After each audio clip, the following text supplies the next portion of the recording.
Good day. Welcome to the Weekend News Roundup on Mptv. I am Lukman Adelakin. On the Weekend News Roundup, we bring you amazing stories that happen across the week and also the news you can trust that happened both in Nigeria and across the globe. We start with the matter of IPAC. The Inter-Party Advisory Council, IPAC, has threatened to boycott the 2027 general elections if the National Assembly fails to amend key provisions of the Electoral Act 2026. The council issued the warning in a communique after its expanded General Assembly meeting in Abuja, signed by the chairman Yusuf Dantale and National Secretary Maxwell Ngume.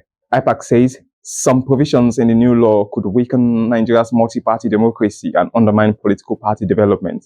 Among its demands, the council is calling for the restoration of indirect primaries and the removal of the requirement for party members to upload their national identification number during party processes. IPAC warns that failure to address these concerns could lead to parties under its umbrella rejecting the legitimacy of the 2027 elections. The Inspector General of Police, Tunji Disu, has constituted a committee to drive discussions and strategic planning for the possible implementation of state police in Nigeria.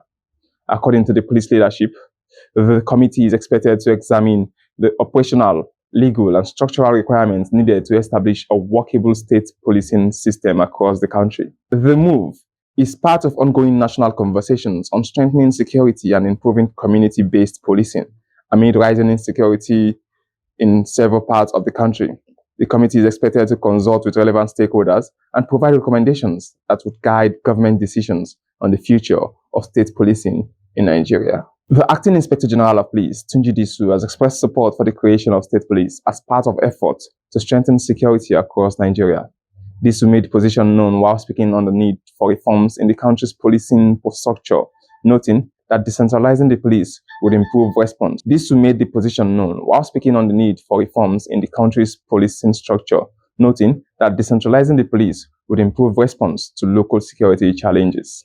According to him, state policing could help address rising cases of banditry, kidnapping, and other crimes by allowing states to take greater responsibility for internal security. However, he emphasized the need for proper legal safeguards, funding structures, and oversight mechanisms to prevent abuse and ensure accountability if the system is adopted. Vice President Kashim Shettima has criticized the African Democratic Congress, ADC, saying the party struggled with its digital membership registration despite strongly backing electronic transmission of election results. Speaking during an interfaith breaking of fast hosted by President Bola Tinubu in Abuja, Shettima claimed the party's online registration portal was flooded with fake names and fictitious identities shortly after it was launched. The ADC recently began nationwide online membership registration ahead of the 2027 general elections, but reports of irregular entries and mismatched details raised concerns about the integrity of the process. The party has since said it has corrected the anomalies discovered on the platform. Troops of the Nigerian army have killed a suspected notorious kidnapper during a clearance operation in a forest in Edo State. The military said the operation also led to the rescue of 4 kidnapped victims who were found at the criminals' hideout and safely evacuated. According to security sources, the troops engaged the kidnappers in a gun battle, leading to the death of the gang leader, while others fled into forests with gunshot wounds. The Nigerian army says operations are ongoing in the area to track down the fleeing suspects and dismantle criminal hideouts threatening communities. In Kebbi State, suspected gunmen have attacked a police checkpoint in Bagudo local government area of the state, killing 2 officers on duty.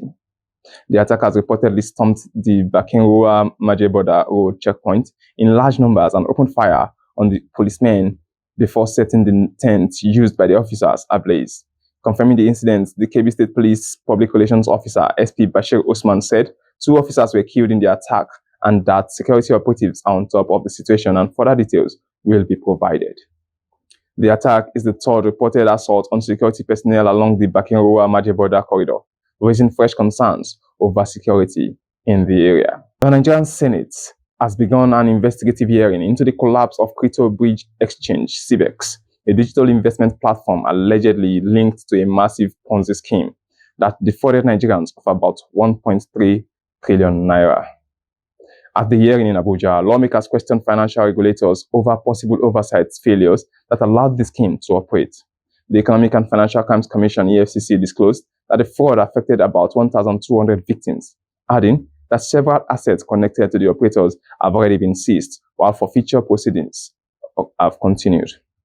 The Senate says the probe will examine regulatory gaps and consider amendments to the Banks and Other Financial Institutions Act to strengthen supervision of fintech and digital investment platforms as authorities move to restore confidence in Nigeria's financial system. Victoria Omata Al-Hassan, popularly known as Vic Alu, has completed a marathon live stream in an attempt to set a new Guinness World Record for the longest live stream. The live stream themed The Woman, Our Voice, Our Power began on Monday, March 2nd, 2026 at 8 a.m. and ran continuously until Thursday. During the attempt, Vic Alu streamed for about 70 hours, surpassing the initial 50-hour target she had set for the challenge. The initiative, organized under the Vic Alu platform, The Woman's World, was aimed at amplifying women's voices and promoting conversations around women's empowerment. The live stream was broadcast live on YouTube through the Vic Alu channel, attracting viewers and supporters who followed the endurance broadcast throughout the multi-day event. The record attempt is expected to be submitted to Guinness World Records for official verification. World Football Governing Body, FIFA, has rejected Nigeria's appeal over the recent qualification disputes, confirming the Democratic Republic of Congo as the team to proceed to the playoff stage. Nigeria had challenged the earlier ruling, seeking a review of the decision, but FIFA maintained that the outcome stands after examining the case and the relevant competition regulations. With the ruling, VR Congo will now take part in the decisive playoff match, while Nigeria's hopes of progressing through the dispute routes have been officially ended. The decision brings closure to the controversies surrounding the qualification process and sets the stage for the upcoming playoff fixtures. That's all on the weekend news roundup on Mptv. I remain Lukman Adelakin. Do well to follow us across all social media platforms: Facebook, Instagram, TikTok, Twitter, and also subscribe to our YouTube channel. Make sure to share our posts whenever they come on your timeline. Do make sure you have yourself an enjoyable weekend. See you next time. Bye-bye.